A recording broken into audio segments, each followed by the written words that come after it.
My husband handed me divorce papers before the Christmas dessert arrived. His mother lifted her champagne glass and smiled. By New Year's Day, Claire will be back above that little sewing shop where she belongs. 32 members of the Caldwell family watched me. Several of them laughed. The woman waiting to replace me sat beside my husband wearing the gold bracelet his mother had once promised would belong to the next Mrs. Caldwell. My husband looked straight at me and said, "Everyone here knows this is for the best." I did not scream. I did not beg. I reached into my purse and placed a matte black card in the server's hand. He looked at the silver pine tree stamped into the metal, then at the name beneath it. His face changed. "Please don't leave this room," he whispered. 3 minutes later, the restaurant's general manager walked in carrying the card with both hands. She looked at me as if she had seen a ghost. Then she turned toward my husband's family. "Which one of you just told June Hart's daughter that she had nowhere to go?" No one laughed after that. But before I tell you what happened in that room, you need to understand why 32 people believed they could watch a woman's marriage end and treat it like entertainment. You need to understand how long they had been practicing. My name is Claire Bennett. I was 37 years old that Christmas, and I restored things families could not bear to lose. Not expensive things necessarily. Important things. Wedding gowns darkened by age. Baby blankets worn thin at the edges. Military jackets that still held the shape of the person who had once worn them. Handmade quilts stitched from children's dresses, work shirts, and scraps of lives that no longer existed anywhere else. My studio was called Second Thread. It occupied a narrow storefront in St. Paul, Minnesota, between a bakery and a used bookstore. The windows fogged whenever the old radiator worked too hard. The floor creaked behind the register. My work table carried a dark burn mark from an iron I knocked over during my first year in business. The sign above the door had been painted by my best friend because I could not afford a professional one. It was not glamorous. It was mine. People brought me objects that looked worthless to anyone who did not know their stories. A widow once drove 4 hours through a snowstorm to bring me the shirt her husband had worn when he proposed.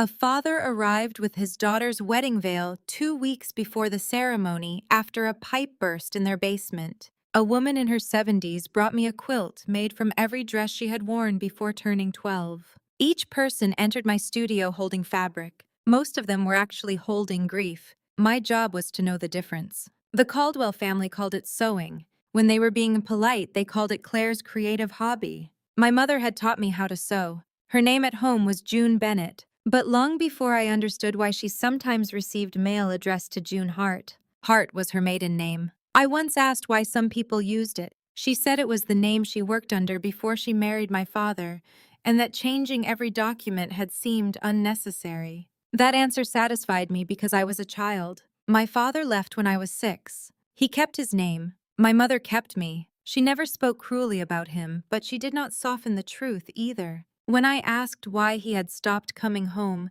she sat beside me on our back steps and said, "Some people love the comfort you provide more than they love the responsibility of caring for you." I did not understand the sentence then. Years later, it would describe my marriage better than any counselor ever could. Mom and I lived in a small 2-bedroom house near Como Park. She drove the same station wagon for 12 years. She clipped coupons. She washed plastic containers until the lids cracked. She wore brown boots through 6 Minnesota winters and insisted they still had at least one good season left. She told me she worked with restaurants and commercial buildings. I imagined her checking refrigerators, replacing broken chairs, and reminding managers to pay electric bills. I knew she left early. I knew she came home tired. I knew she sometimes took calls in the garage so she would not disturb my homework. I did not know she had founded the company making those calls. She never brought business papers home. She never discussed money at dinner. She never gave me reason to believe our ordinary life was anything but exactly what it appeared to be. On Saturdays, she taught me to sew. She showed me how to run my fingers along fabric before cutting it. "Material tells you what it can survive," she would say, "but you have to stop pulling long enough to listen." She taught me that a crooked seam showed where something had been strained. A faded patch showed where light had fallen every afternoon. A tear beside a pocket often meant someone had carried too much weight there for too long. I thought she was teaching me about cloth. She was teaching me about people. When I was 20, Mom was diagnosed with pancreatic cancer. There was no long battle. 1 month she was arguing with me about keeping an umbrella in my car. 3 months later, she needed help standing. The week before she entered hospice, she asked me to sit with her at the kitchen table. The house smelled like peppermint tea and lemon cleaner. She wore a blue cardigan despite the heat. Her hands looked smaller than I remembered. She reached into her pocket and placed a black metal card between us. It was heavier than a credit card. There was no bank logo, no account number, no expiration date, only a small silver pine tree enclosed inside a circle. Beneath it were 2 lines. June Hart, founder. I looked at her. What did you found? She smiled faintly, more than I intended to. What is this card? A door. That is not an answer. It is the only one I can give you tonight. I turned it over. A short number had been etched into the bottom corner. Nothing else. What am I supposed to do with it? Keep it close. For what? For the day someone convinces you that you have no place to stand. Mom, please. My voice broke. I did not want a mystery. I wanted instructions. I wanted a number to call after she died. I wanted her to tell me how I was supposed to live in a world where she no longer existed. She placed her hand over mine. If I tell you everything now, the knowledge will begin making decisions for you. I want you to become yourself before you learn what else you could have been. I don't understand. You will. What if I never do? The right person will recognize that card. They will verify who you are. After that, you can choose what happens. Choose what? She looked tired then. Not physically. Sad in a way I had never seen. Whether the life I built belongs in the life you built. I began crying. She squeezed my fingers. Do not use it to impress anyone. Do not use it to make someone love you. Use it only when you need to remember that no one else gets to decide your worth. She died 9 days later. For 17 years, the card remained behind my driver's license. I carried it through college, through 2 part-time jobs, through night classes in textile conservation, through the first winter after I opened Second Thread when I had 6 clients and enough savings to survive exactly 4 months. I carried it when I met Mason Caldwell.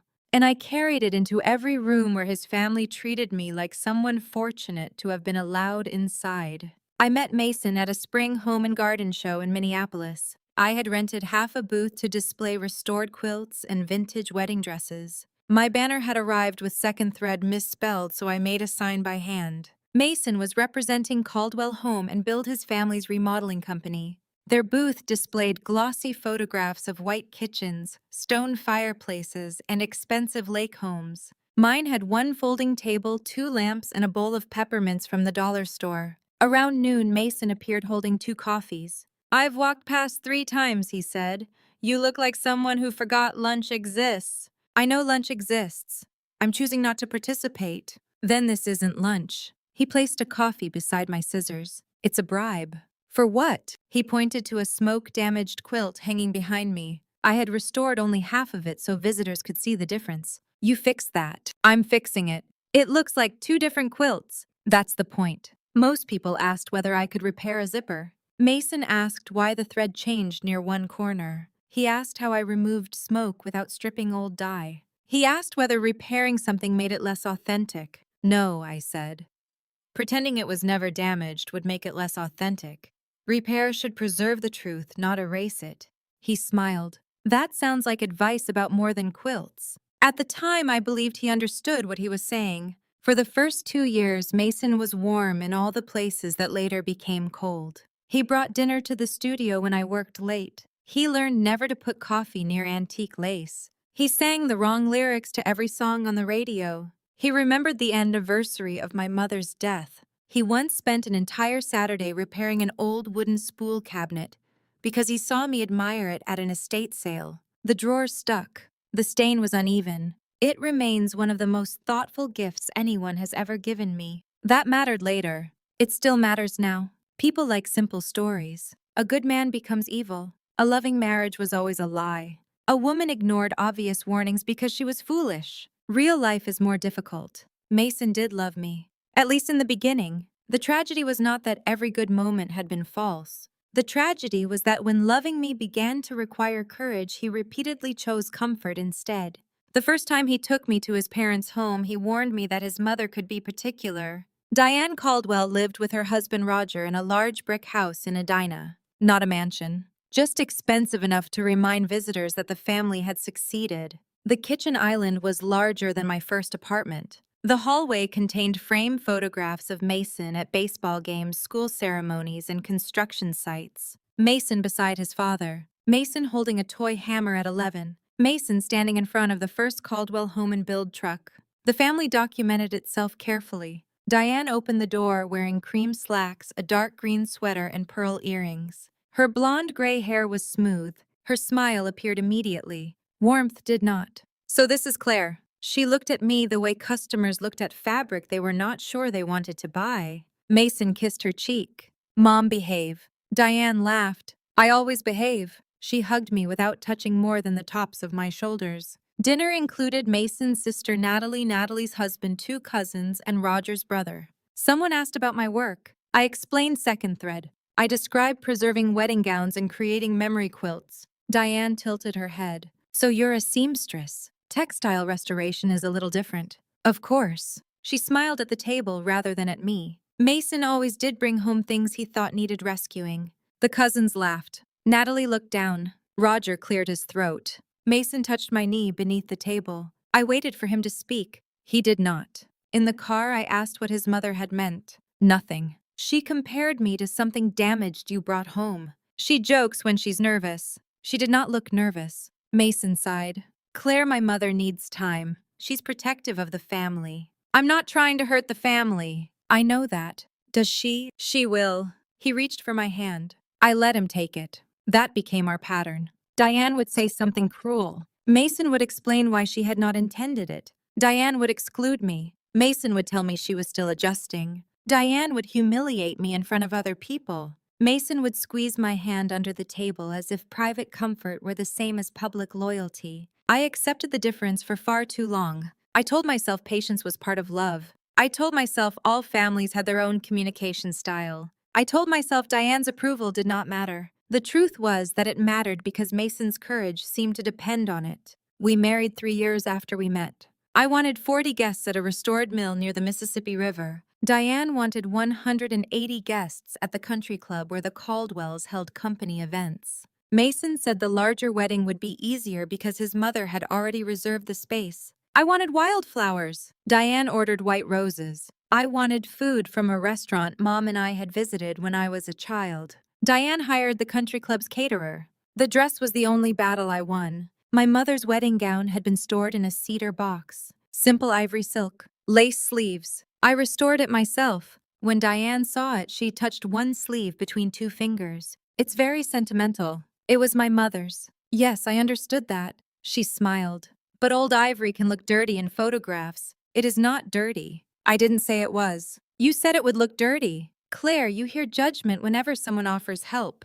Mason was standing beside us. He looked at the dress, then at his mother. "Mom, Claire is wearing it." 4 words. Not an apology, not a defense of my mother, but enough that I remembered them for years as proof that he could stand up when he wanted to. At the reception, Diane gave a 12-minute speech. She praised Mason's kindness, his ambition, his loyalty to family. Then she described me as the woman Mason had chosen to take a chance on. People laughed warmly. I smiled because everyone was looking. The first family photograph Diane posted online was taken while I was upstairs changing shoes. Mason stood in the center beside her. Roger, Natalie, the cousins, and several aunts surrounded them. The caption read, "The Caldwells 3 generations strong." I was not in the picture. When I asked Mason why she had chosen that photograph, he said it's just Facebook. That was how I disappeared in the Caldwell family. Not in one dramatic act. In captions. In seating charts. In conversations that stopped when I entered.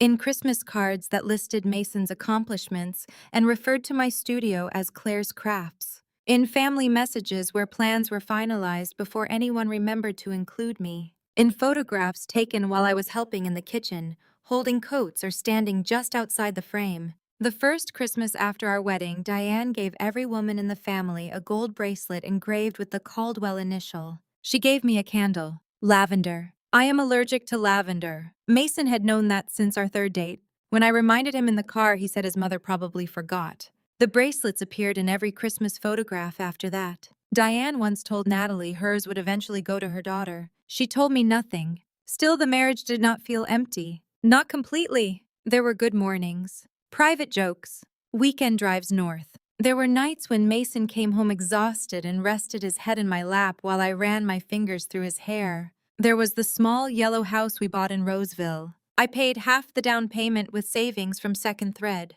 When the Caldwell Company had a bad winter, I covered the mortgage for 5 months. I paid Mason's health insurance after he left the company plan to become a partner. I bought the new furnace through my business account because his credit was tied up in a company loan. Diane either did not know or preferred not to remember. At family dinners, she spoke as though Mason had rescued me from poverty. She once told an aunt within my hearing that creative women were lucky when they married practical men. Mason changed the subject. Every silent moment made the next one easier for him. That is how betrayal grows. Not always through one terrible act. Sometimes through 1,000 moments when a person decides doing nothing is more comfortable than doing what is right. Paige Walker entered our lives at a Labor Day cookout. Diane introduced her as the daughter of an old family friend.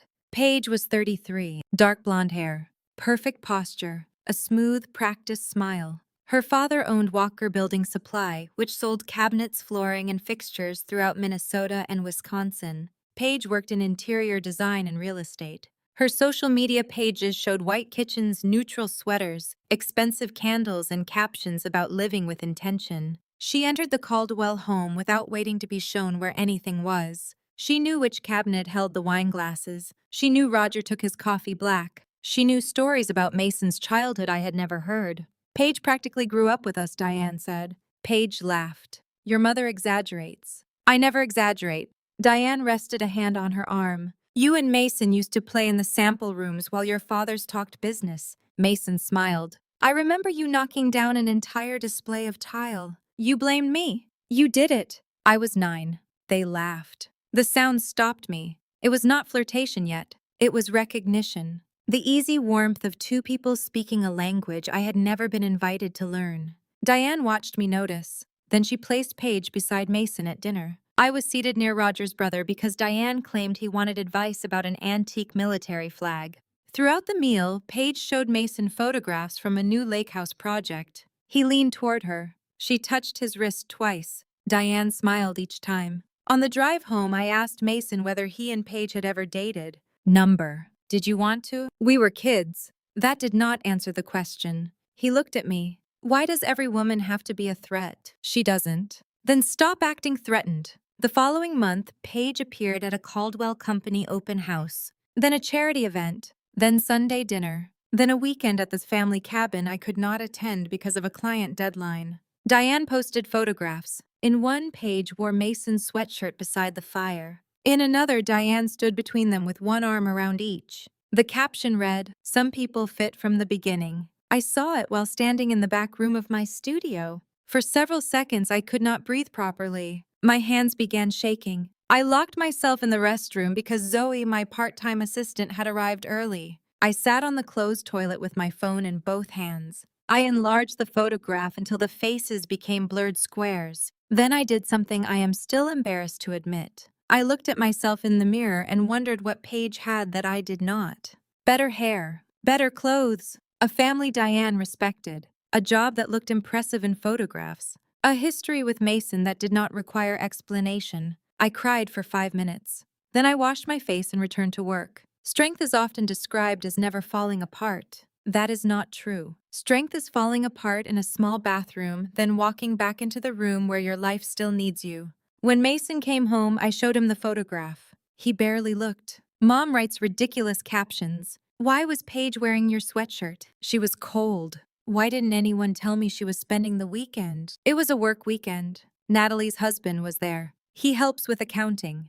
2 cousins brought their spouses. He pushed his chair away from the table. Do you want me to apologize because you chose work over the cabin? I did not know Paige was going. Because it shouldn't matter. It matters because your mother is presenting her as your partner. She is working with the company. She is sitting in my place. You weren't there. The words came out quickly. Too quickly. We both heard what he had revealed. My place in his mind existed only when I was physically occupying it. The next spring, I was offered the biggest project of my career. The Minnesota Historical Costume Collection had received 23 wedding gowns from families across the state. Some were more than a century old. Several had been damaged by water after a storage leak. The project would take 9 months. It would allow me to hire 2 assistants and expand Second Thread into the vacant storefront next door. The curator, Helen Park, visited my studio twice. She watched me stabilize a hand-beaded bodice from 1912. She called my references.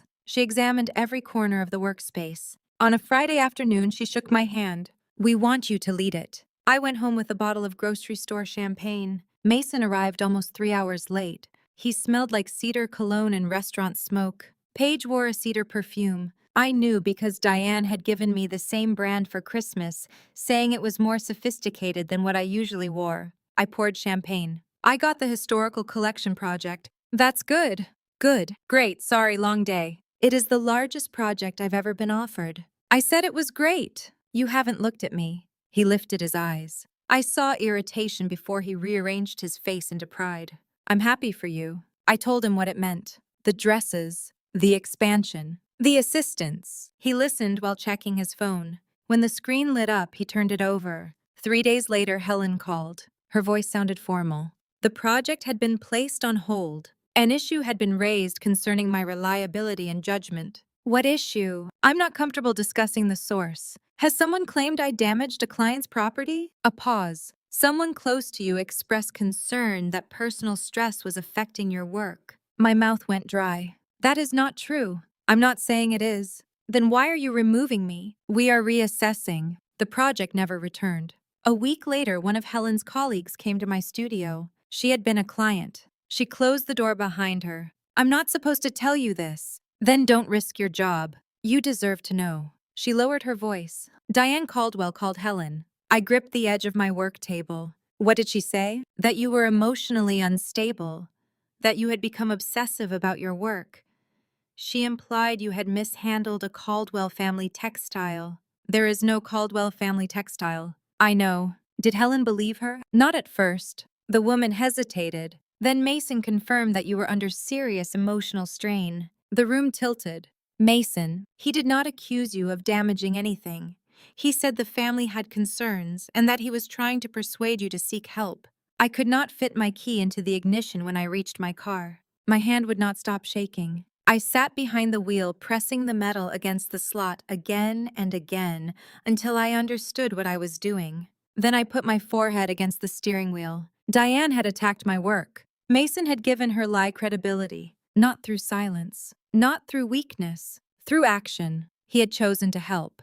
That evening, he stood in our kitchen drinking water while I told him what I knew. He did not deny speaking to Helen. "I was trying to protect you. From the project I wanted. From taking on too much. You told Helen I was emotionally unstable. I said you were under pressure. You confirmed your mother's story. I didn't know exactly what she told them. You never asked. Claire, you had been working constantly. We were barely speaking. So you damaged my career." I answered a question. "You answered it in the way your mother needed." He set down his glass. "You're turning this into something malicious. You told a woman deciding whether to trust me that my judgment could not be trusted. I thought you needed to slow down. You thought Paige should be available for the company while I became smaller." His face changed. "This has nothing to do with Paige." "It always has something to do with Paige." He rubbed his forehead. "Maybe if you stopped treating every situation like an attack, people would stop worrying about your stability." There it was. The completed version of Diane's lie, spoken in my husband's voice. I left the house. At Second Thread, I turned on one work lamp. I sat at my table surrounded by dresses and quilts belonging to people who trusted me. Then I removed my mother's black card. June Hart. Founder. Until that night, I had touched it when I missed her. That night I touched it because I missed myself. But I still did not use it. Some part of me believed our marriage could be repaired if Mason was forced to hear what he had done. That belief cost me another year. 2 months after the historical project disappeared, Mason suggested marriage counseling. He chose the counselor, Marcia Bell. Diane knew her through church. Mason insisted that did not matter. "She's licensed. She is your mother's friend. She knows our family. That may help. Or it may make her biased. You think everyone is biased against you." I should have walked away. Instead, I agreed because Mason said he wanted to save us. Because he looked tired. Because he held my hand at the kitchen table. Because the body remembers tenderness even after the mind has begun recognizing danger. Marcia's office sat above a dental clinic. The waiting room contained a humming aquarium and old magazines. She wore soft sweaters. She spoke slowly. During our first session, she asked why I resisted becoming part of the Caldwell family. I don't resist them, I said. I want basic respect. She asked whether growing up without a father had made me unusually sensitive to exclusion. During our second session, I described losing the historical project. She asked whether there was written proof Diane had interfered. Mason knew there was no written proof. He watched me answer. During our third session, I spoke about Paige. Marcia asked whether my dedication to Second Thread had made Mason feel secondary. Every conversation bent in the same direction. My pain became insecurity. Diane's cruelty became concern. Mason's secrecy became a response to my suspicion. Still, I kept talking. When people are desperate to save something, they often mistake exposure for progress. The truth appeared on our shared tablet. A message notification covered the recipe I had been reading. Marcia Bell. Diane Mason did well today. Claire is beginning to connect her fear of rejection to her father. Keep family pressure low until she accepts that the business is her escape. The message vanished 4 seconds later. Someone deleted it remotely. 4 seconds was enough. I took a photograph with my phone. That evening I placed it in front of Mason. He looked at the image. He did not appear surprised. You knew, I said. He sat down. My mother wanted updates. I spoke about my father abandoning me. She was trying to understand you. I spoke about my mother dying. I know. I spoke about you damaging my work. That isn't how I would describe it. Did you arrange this before the first session? He looked at the table. Mason. I told Marcia that Mom might check in. You told her to report on me. I told her we needed help. Help doing what? He did not answer. I looked at his silence. It was more honest than anything he had said. What did you promise Paige? His head lifted. This is not about Paige. It is always about Paige because you keep making room for her while telling me I am imagining the empty chair. He pushed back from the table. You have become impossible. Answer me. Nothing has happened. Have you kissed her? He looked away. My stomach tightened. Have you? Once. The word barely carried across the kitchen. When? At the cabin. I remembered the sweatshirt. The photograph. The caption. How long ago? 8 months. 8 months. He had let me question my sanity for 8 months. Did you tell her you loved her? I told her I had feelings. Did you tell your mother? She already knew. Of course she did.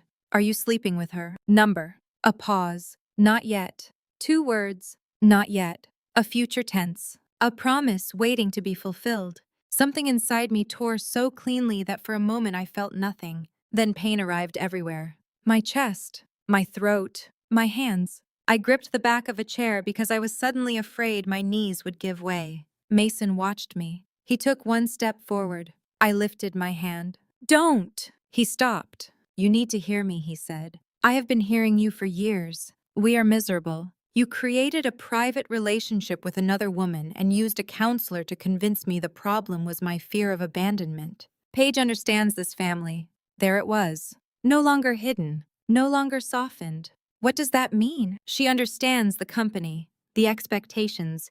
She does not turn every dinner into a moral test. I don't turn them into anything.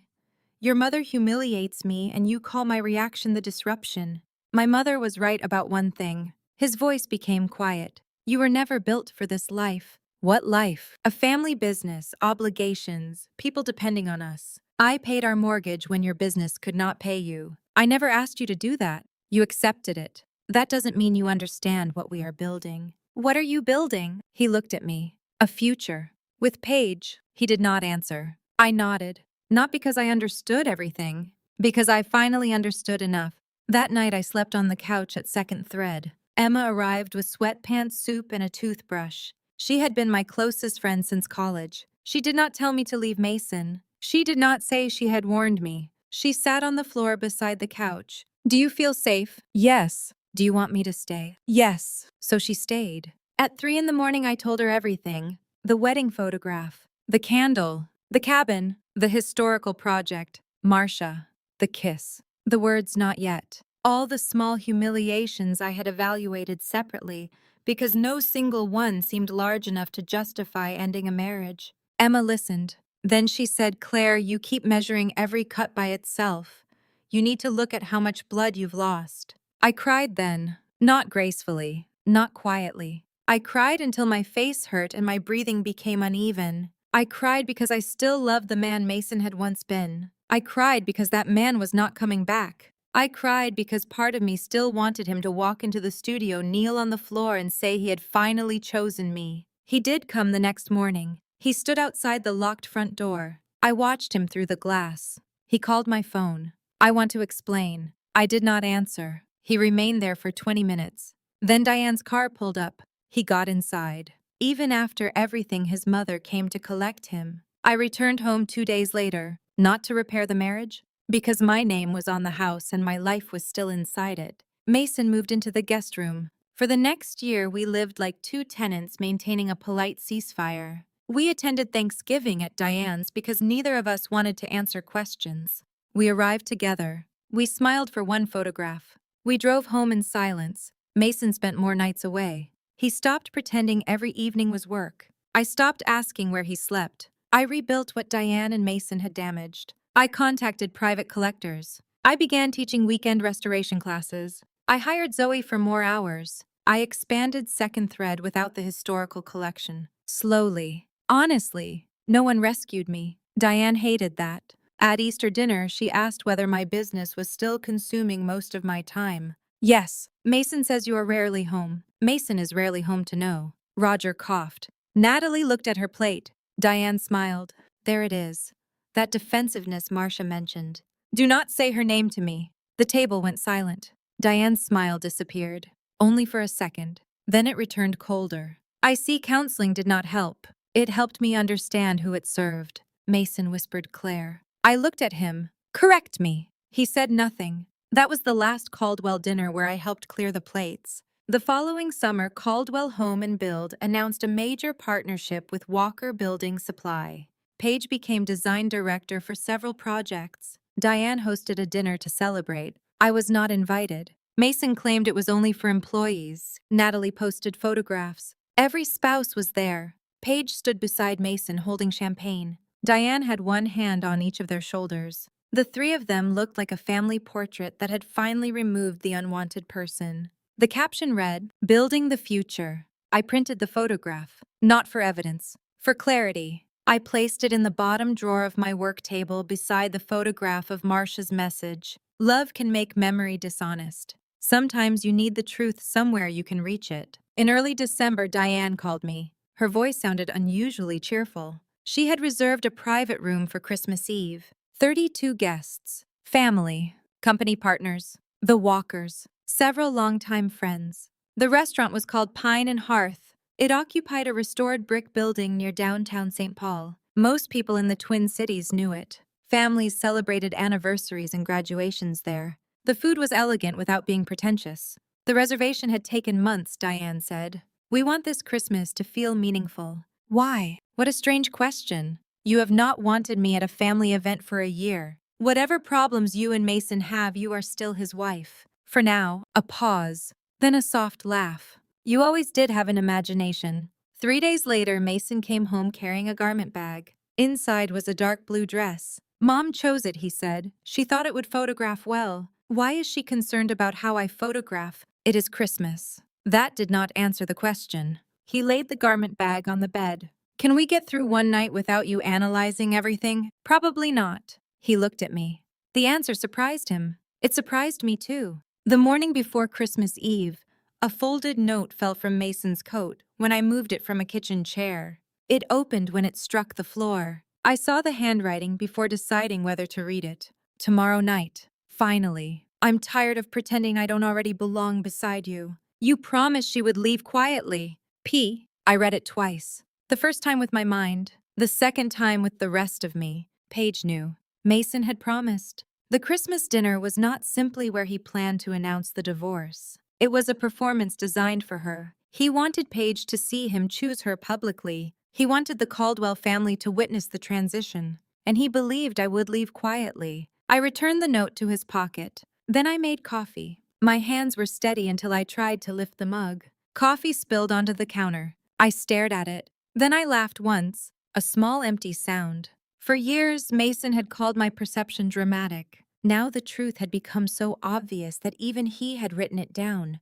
I went to second thread. I finished repairing a christening gown whose lace collar had torn near the shoulder. I replaced 2 pearl buttons. I steamed the fabric. I wrapped it in tissue. Only after the client collected it did I lock the door and remove my mother's card. The silver pine tree caught the light. I had seen the same tree before. On the menu card, Diane had texted to the family. Pine and Hearth's logo. A tree inside a circle. I searched the restaurant website. At the bottom of the page, beneath the reservation information, were 5 words. A North Star Hearth property. I searched North Star Hearth. The public website said it operated several restaurants and restored neighborhood commercial buildings. It had been founded in 1993 by a private local investor named Jay Hart. I stared at the name, June Hart, my mother. I did not call anyone. I did not know whom to call. The card contained no phone number, only the symbol and a founder identification code. Perhaps it was coincidence.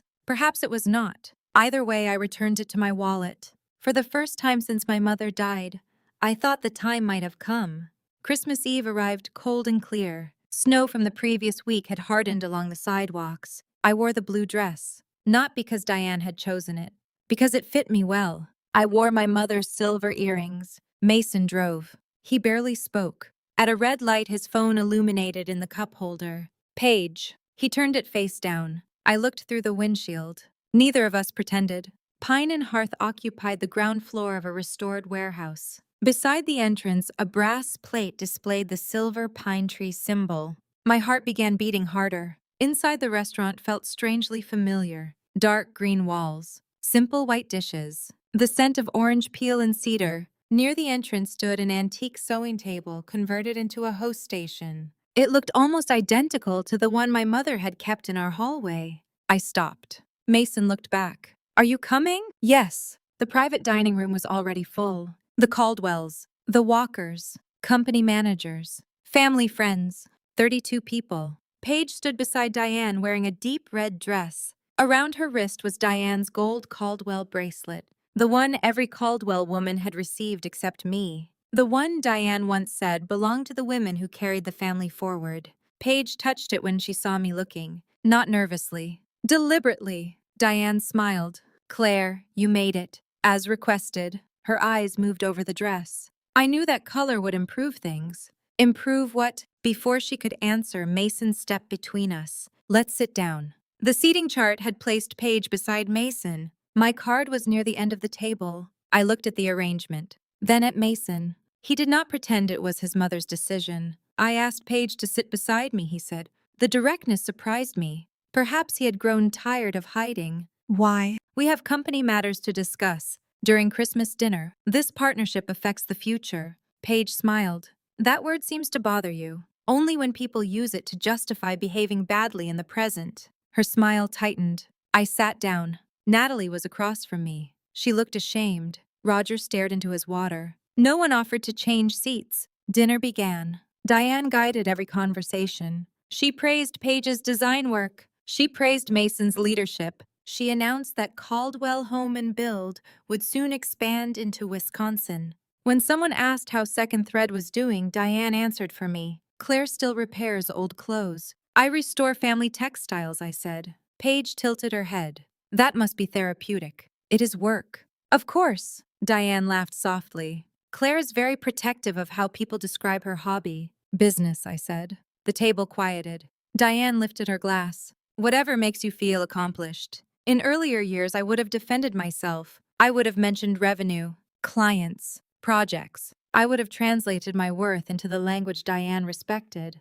That evening, I simply looked at her. The silence made her uncomfortable. She turned away first. During the main course, a slideshow played on the wall. Caldwell family photographs. Mason as a child. Natalie's wedding. Company openings. Cabin weekends. Christmas mornings. I appeared in 3 photographs from 8 years of marriage. In one, someone's shoulder covered half my face. In another, I stood at the edge. The third was our wedding portrait cropped so tightly around Mason and Diane that only part of my sleeve remained visible. Paige appeared 11 times. The final photograph showed her and Mason inside a remodeled lake house. The words beneath it read, "The next chapter." Several people applauded. A Walker executive near the middle of the table did not. He glanced at me, then at Mason. I realized not everyone had been told the entire plan. Dessert plates had just been set down when Mason stood. He tapped his spoon against his glass. The room became quiet. He held a white envelope.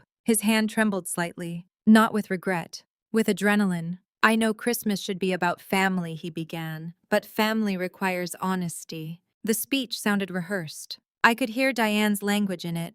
Growth, clarity, future. Words used to make cruelty sound responsible. For a long time, Claire and I have wanted different lives. That was not true. I had wanted a husband who defended me. Mason had wanted a wife who could be mistreated without making anyone uncomfortable. We have tried privately to repair things, he continued. I looked at him. He knew exactly what that sentence concealed. We have reached a point where holding on is hurting everyone. Everyone. The room. His mother. Paige. The company. Apparently everyone except the woman receiving the envelope. I filed for divorce 2 weeks ago. He placed the papers in front of me. No one gasped. Natalie closed her eyes. Roger looked down. Diane smiled. Paige's hand rested near Mason's on the table. They knew. Perhaps not every guest, but the family knew. I opened the envelope. The first page was enough. Mason's signature. December 10th. A request concerning temporary use of the house. I folded the papers and placed them beside my plate. Mason remained standing. I hope we can move forward with dignity. The word almost made me laugh. Diane rose and lifted her champagne glass. To honest beginnings. Paige raised hers. Several relatives followed. A cousin near the far end looked uncertain but lifted his glass anyway. Diane turned toward me. Claire, because the Roseville house is more than you can reasonably maintain alone, we expect you to move out by January 2nd. I paid half the down payment. Her smile remained fixed. I'm sure the details can be handled later. I paid the mortgage when Mason went 5 months without income. This is not the time to embarrass yourself by itemizing household expenses. I mentioned the mortgage. Someone laughed. A short, nervous laugh. Diane looked around the table. Claire has always struggled to understand the difference between contributing and belonging. The words settled over the room. Mason stared at the table. I waited, one final time. I waited for him to defend me. He raised his eyes. Everyone here knows this is for the best. That hurt more than the papers. Not because it surprised me, because he had chosen the room.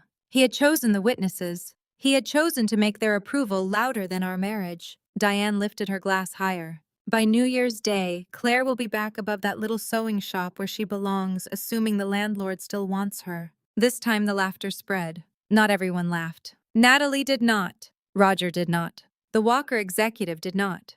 But no one stopped it. Paige began clapping. Slowly. Deliberately. A cousin joined her. Then another. Mason remained seated while his family applauded the end of our marriage. Something inside me became completely still. I did not feel powerful. I did not feel victorious. I felt the absolute exhaustion of someone who had finally reached the end of an argument she should never have been forced to make. I removed my wedding ring. My fingers shook once. I steadied them against the table. Then I placed the ring on top of the divorce papers. You wanted a clean beginning, I told Mason. Now you have one. His face changed. Perhaps he had expected tears. Perhaps he had expected me to ask for privacy. Perhaps he had promised Paige I would leave quietly because he still believed quiet meant powerless. I reached into my purse. The black card felt cool in my hand. I held it beneath the table for 1 second. My mother's name rested under my thumb. Then I called to the young server refilling water glasses. Excuse me.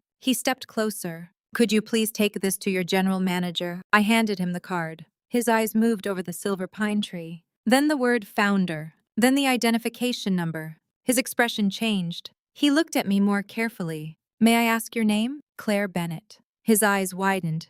Please don't leave this room. Diane laughed. She was already leaving. The server did not respond. He walked quickly out. Mason leaned toward me. What was that? I don't know yet. What do you mean you don't know? My mother gave it to me. Diane sat down. Her amusement had become watchfulness. Claire, if you are trying to create some theatrical distraction, you served me divorce papers in front of 32 people. That was Mason's decision. The words came too quickly. Mason looked at her. For the first time that night, a crack appeared between them. You helped plan this, he said. I supported you. You chose the guest list. You agreed. Their alliance had lasted only until responsibility needed an owner. 2 minutes passed. Then 3. No one restarted the conversation. The staff stopped removing dessert plates. The Walker executive whispered something to Paige's father. Paige glanced at Mason. What did she give him? I have no idea. You told me she had no family. She doesn't. I heard him. So did Natalie. She looked at her brother with disgust. The doors opened. A woman in her late 60s entered with the restaurant's general manager and the young server. She wore a charcoal suit. A small gold pine tree pin rested on her lapel. She carried my card with both hands. Her eyes found me immediately. Claire Bennett. I stood. Yes. May I see identification? The request grounded the moment. It made the room feel real again. I removed my driver's license and handed it to her. She compared the name and date of birth with something displayed on a small tablet carried by the manager. Then she looked at my face. Her eyes filled. My name is Evelyn Shaw, she said. I worked with your mother for 26 years. I could not speak. You knew her? Evelyn smiled. June Hart gave me my first management job when no restaurant in Minneapolis would promote a woman beyond the front desk. The room went silent. She left instructions. Evelyn continued. If this founder's card was ever presented, we were to verify the identity of Claire Bennett and contact the North Star Stewardship Office. Diane's expression tightened. She knew the name North Star. Everyone connected to the Caldwell Company did. Evelyn handed my license back. The information matches the sealed record your mother left. The formal process can wait until tomorrow. Tonight, I can tell you only what June authorized us to confirm immediately. I looked at the pine tree symbol. What is North Star? This restaurant is part of it. My mother owned Pine and Hearth. She founded it. A sound came from Roger's end of the table. His water glass slipped from his fingers and struck the edge of his plate. It did not break. He stared at Evelyn. June Hart. Evelyn turned. Roger Caldwell. Diane looked at her husband. You know that name? Roger's face had gone pale. Evelyn answered before he could. June helped Mr. Caldwell keep his company operating during its first major downturn. The room erupted, not loudly at first. Whispers. Questions. Someone said, what? Natalie turned toward her father. You never told us that. Diane stood. This is not the place for old business history. I looked at her. You made this the place for my divorce. The Walker executive pushed his chair back and stood. I think we should leave. Paige's father caught his arm. Wait. Mason stared at me. You knew about this. Number. You expect us to believe that? I looked at him. You believed I had nothing when you filed. His mouth closed. Evelyn continued. North Star also owns the building occupied by Caldwell Home and Build. This time Roger's glass fell. It hit the floor and shattered. A server moved instinctively, then stopped when the manager lifted one hand. Diane gripped the table. Number. Evelyn remained calm. The company has leased the property from North Star for 23 years. That building belongs to us, Diane said. Roger closed his eyes. No, he whispered. Everyone heard him. Diane turned. What do you mean, no? Roger looked older than he had 10 minutes earlier. The original owner gave us a reduced lease when the company was failing. You told me it was an investment arrangement. It was. You told everyone the building was practically ours. Roger looked at Evelyn, then at me. June kept 34 people employed. My mother. The woman Diane had never known. The woman whose daughter she had called homeless. The woman whose quiet generosity had held up the family business used to make me feel inferior. Diane looked at Evelyn. Why was none of this disclosed? North Star's ownership is not secret, Evelyn replied. June's personal role was private. Roger spoke without looking at his wife. I met her only twice. Everything after that went through North Star. That resolved the question in my mind. Diane had not known my mother. She had only lived inside the safety my mother created. Evelyn turned to me. June designated you as her potential successor.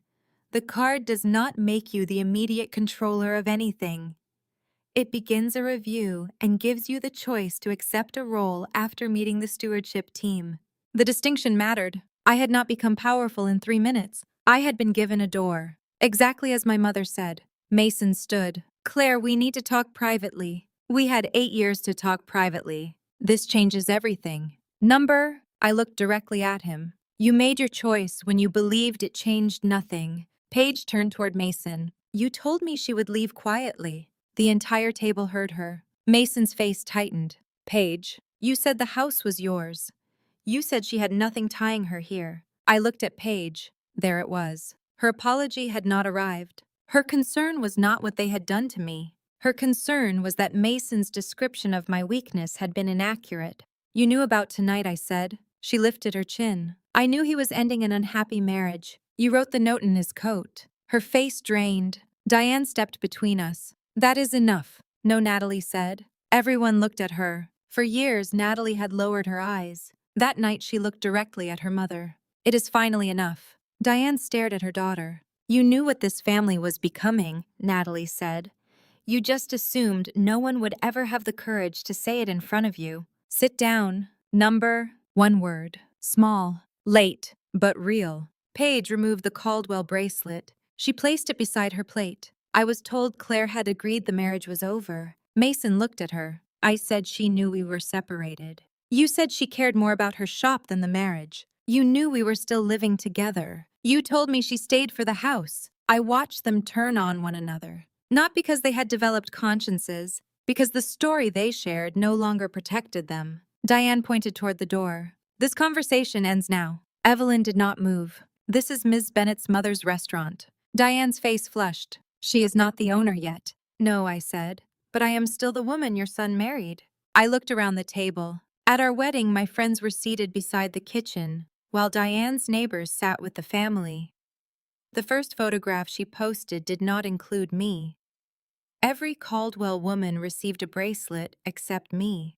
My eyes moved to the gold band beside Paige's plate. Tonight she gave it to my husband's affair partner before my marriage had even ended. I am not his affair partner, Paige said. You kissed my husband 8 months ago. Her silence confirmed it. I turned toward Mason. When your company could not pay you, I covered our mortgage. I paid your insurance. I bought the furnace. I defended you when customers blamed you for delays caused by your father. His eyes reddened. I never asked you to. You never had to ask. That is what partnership meant to me. I looked at Diane. My mother kept your husband's company alive. I kept your son's home alive. And you spent 8 years calling both of us insignificant. No one moved. The sentence struck Diane harder than any number could have. Her mouth opened. Nothing came out. I continued. When you damaged my historical project, Mason helped you. A murmur passed through the room. Mason whispered, Claire, please. When I begged him to save our marriage, he took me to a counselor who reported my private grief to you. Natalie covered her mouth. Roger turned toward Diane. You said Marcia was only checking in. Diane's eyes flashed. I was trying to protect this family from what I asked. A woman who paid its bills. Diane's control finally broke. You were never right for him. Her voice struck the walls. You were never one of us. You entered this family resenting everything we built. Number. My voice remained quiet. I entered this family believing love would eventually make cruelty embarrassed of itself. She stared at me. I was wrong. A Walker Company manager stood and left the room. Then another. Paige's father removed his napkin from his lap. Paige, we're leaving. She looked at Mason. He reached for her. She stepped back. Not because she respected me, because Mason had become less valuable in the space of 10 minutes. That realization crossed his face. He finally understood what it felt like to be measured and found inconvenient. Paige picked up her purse. At the door, she glanced at me. I'm sorry you found out this way. It was not an apology. It was the kind of sentence people offer when they regret exposure more than harm. You are not sorry I was betrayed, I said. You are sorry the woman you helped humiliate was not as powerless as you were promised. Her face hardened. Then she left. Mason watched her go. Diane watched Mason watching her. The future she had arranged was walking out without either of them. I picked up the divorce envelope. Mason stepped closer. Claire, don't make decisions tonight. You made yours 2 weeks ago. We can withdraw this. He looked toward his mother, then back at me. I made a mistake. A mistake is forgetting an anniversary. I was angry. You filed legal papers. I was under pressure. You gave a speech. His face crumpled. I thought it was over. It is. He looked at the wedding ring resting on the envelope. Please don't leave like this. How should I leave? We should go home. You announced in front of 32 people that I no longer had one. He lowered his voice. What am I supposed to do now? For 8 years, I had asked myself what I needed to do to be loved by his family. The question no longer belonged to me. I don't know, Mason. I put on my coat. But for the first time, that is not my responsibility.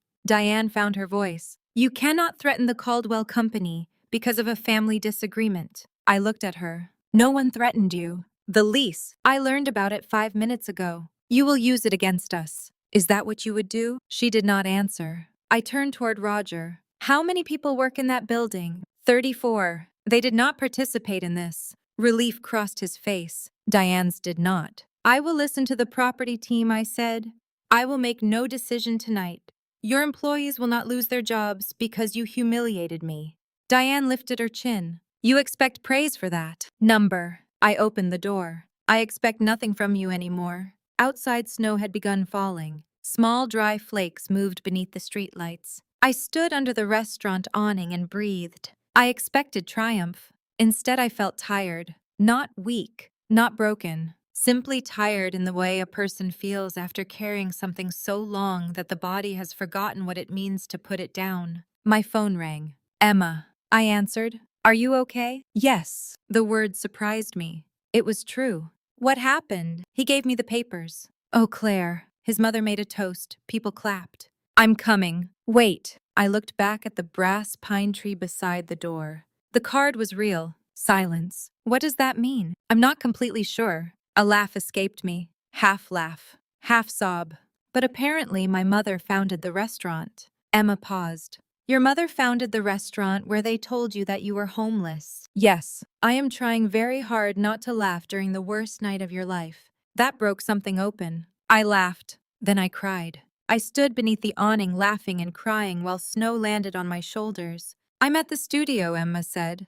I have wine and the terrible frozen pizza you like. I'm coming. Second thread was dark except for the work lamps. The studio glowed in small circles of warm light. Dresses hung along the back wall like quiet witnesses. A half-finished quilt rested on my table. Emma wrapped both arms around me. I held myself together for perhaps 3 seconds. Then I cried against her shoulder. Not because I wanted Mason back. Not because Diane had won. Because 8 years of swallowed humiliation finally had somewhere to go. Emma did not tell me to stop. She did not remind me that I was strong. Strong people still need to grieve. She held me until I could breathe normally. Then we sat on the floor eating pizza from paper plates. I told her everything. When I reached the part about Paige's note, Emma closed her eyes. When did he become this person? I don't know. That is not true. I looked at her. He became this person every time doing the right thing. Became uncomfortable, she said. It only took you years to see the whole pattern. On Christmas morning, I returned to the Roseville house while Mason was at Diane's. I packed clothes, personal documents, my mother's cedar box, the wooden spool cabinet Mason had repaired for me. I left the furniture, the dishes, the blue dress. On the kitchen counter, I placed my house key. Beside it, I left the lavender candle Diane had given me during our first Christmas. Still unopened. I did not leave a note. Mason had ignored my words for years. He did not need more. For the next week, my phone filled with messages. Diane's first voicemail was angry. You embarrassed this family in front of our business partners. Her second was practical. We need to discuss the building before outsiders become involved. Her third was almost gentle. Emotions were high. We have both said things we may regret. That word carried the entire history of Diane's manipulation. She harmed people, then invited them to share responsibility for the wound. I blocked her number. Mason's messages changed over several days. We need to talk about the house. I didn't know Mom would say those things. Paige isn't answering me. I know you think this is about money. It isn't. I keep thinking about how you looked when you took off your ring. Finally, I miss who we were before my family got involved. I read that one twice. Then I deleted it. His family had not entered our marriage from outside. He had carried them into every room. He had given Diane a seat between us. He had handed her my private words. He had made her approval the price of loving me. The Caldwells did not destroy our marriage alone. Mason opened the door and invited them to help. Evelyn visited Second Thread 2 days after Christmas. She did not bring lawyers. She brought coffee and a cardboard box filled with photographs. My mother painting the wall of the first pine and hearth. My mother serving soup during a snowstorm when half the staff could not reach work. My mother beside Evelyn at a ribbon cutting. My mother holding keys outside the building later occupied by Caldwell Home and Build. In every photograph, she looked like herself. Jeans, work boots, hair tied back. Ordinary, focused, happy. I don't understand how she built this, I said. One place at a time. Evelyn sat across from me. June began by helping a married couple keep their diner open. She invested her savings, reorganized the bills, and worked every shift they could not cover. When it became profitable, she used her share to buy the building. Why did she hide it from me? She saw what money did to people. Evelyn looked towards the photograph of Mom and me near the register. She wanted anyone who loved you to meet Claire, not the possible successor to North Star. I thought about Mason bringing coffee to my booth, sweeping my studio floor, repairing the spool cabinet. Then her plan failed, I whispered. He loved me before he knew. Perhaps he did. Evelyn's voice was gentle. But love is not measured only by how it begins. That sentence hurt because it was true. The card did not instantly make me the owner of a company. It began months of meetings, questions, financial explanations, conversations with managers who had known my mother longer than I had known most adults in my life. I did not abandon Second Thread. 3 days each week I restored fabric. On other days I learned how North Star operated. I made mistakes. I asked questions that revealed how little I knew. No one laughed. No one expected me to enter a room already understanding everything. They expected me to listen, that I knew how to do. In February, the property team reviewed the Caldwell lease. The company had occupied the building at a deeply reduced rate for 23 years. My mother originally intended the discount to last 5 years. She kept extending it because the company employed local families. 34 people still worked there. I approved a 1-year transition lease at a fair, gradually increased rate. Enough time for the company to relocate or renegotiate responsibly. No special favor. No punishment. Diane called the decision cruel. That told me how accustomed she had become to receiving kindness without naming it. The Caldwell company did not collapse. Real life is rarely that theatrical. They moved into a smaller building the following year. Roger retired. Natalie took over daily operations. She removed Diane from company decisions. Walker Building Supply reduced its partnership. Not because I interfered, because Paige's father had watched Christmas dinner. People notice character when it is exposed in a room where business can no longer hide it. Paige never became the next Mrs. Caldwell. She ended the relationship with Mason within 2 weeks. Natalie later told me Paige said she could not trust a man who allowed his mother to control his life. The irony was not lost on anyone, but I did not celebrate. Paige had not discovered morality. She had discovered risk. Mason delayed the divorce for several months. He asked for independent counseling. He wrote me a 12-page letter describing our happiest years. He mentioned the home show, the coffee, the spool cabinet, the drives north. He did not mention the historical project, Marcia, the kiss, the public applause. He wrote about his confusion as though confusion had made his choices for him. I responded with 4 sentences. Some of our love was real. So were the choices you made when loving me required courage. I forgive myself for staying. I am no longer available to help you forgive yourself. The divorce was finalized the following autumn.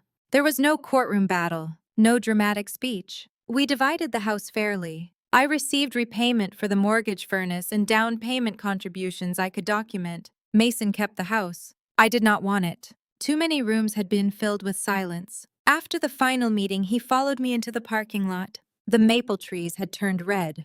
You look different, he said. I'm not. You are. I considered it. No, I think I stopped adjusting myself to the way you looked at me. His eyes filled. I'm sorry. It was the first apology he gave without adding an excuse. I believed he meant it. I kept walking. Forgiveness does not always reopen a door. Sometimes it means you stop standing beside it, waiting for someone to become safe. 6 months after Christmas, I found my mother's final letter. It was hidden inside a quilt she had made during the last year of her life. I had kept it in the cedar box but never used it because one corner felt strangely stiff. When I opened the backing seam, an envelope slid onto my work table. My name was written across the front. Claire, when you are ready to look inside. The letter was 4 pages. Mom explained why she created North Star. She believed ordinary gathering places mattered. Restaurants where tired families could celebrate without feeling watched. Buildings where small businesses could survive their first difficult years.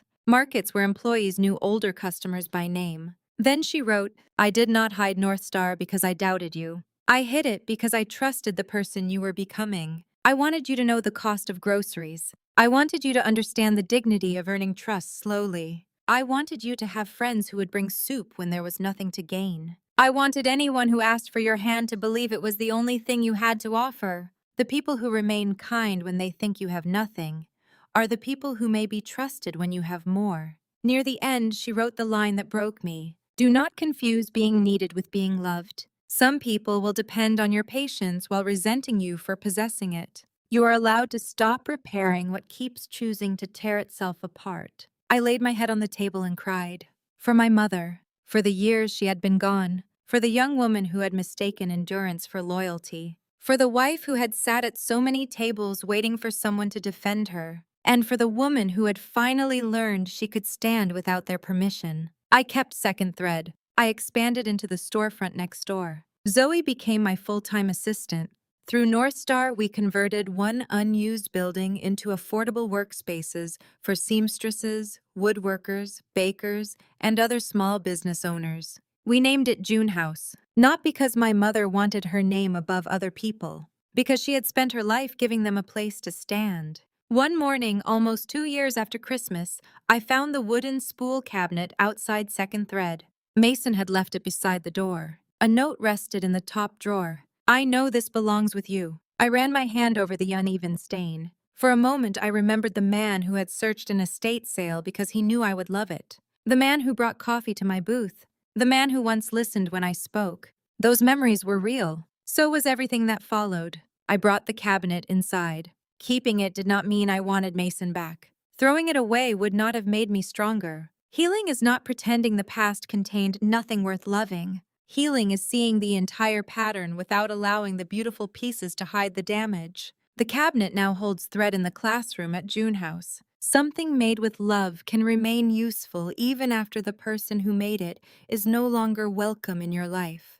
People sometimes ask whether Christmas Eve felt like revenge. It did not. Revenge would have meant throwing 34 employees out of their workplace because their owners humiliated me. Revenge would have meant measuring my healing by the depth of Diane's suffering. What happened that night was not revenge. It was revelation. The Caldwells believed my worth was determined by what they could see. A small studio, an old car, no powerful relatives, no place in their photographs. They treated respect like a reward, reserved for people who might benefit them. When they believed I had nothing, they believed kindness toward me was optional. The black card did not make me valuable. It exposed everyone who believed I had not been valuable before. My dignity had been there all along, in every bill I paid, every promise I kept, every client who trusted me, every time I remained kind without surrendering the truth. My mother's greatest legacy was not a restaurant. It was the standard she left inside me. She taught me that patience without self-respect becomes permission. She taught me that family is not the group that finally offers you a seat after discovering what you own. Family is the person who saves you a seat when they believe you have nothing to offer but yourself. So let me ask you one question. After everything the Caldwells did, Claire gave their company an entire year to protect 34 innocent employees. Was that strength and compassion, or was she still far too merciful?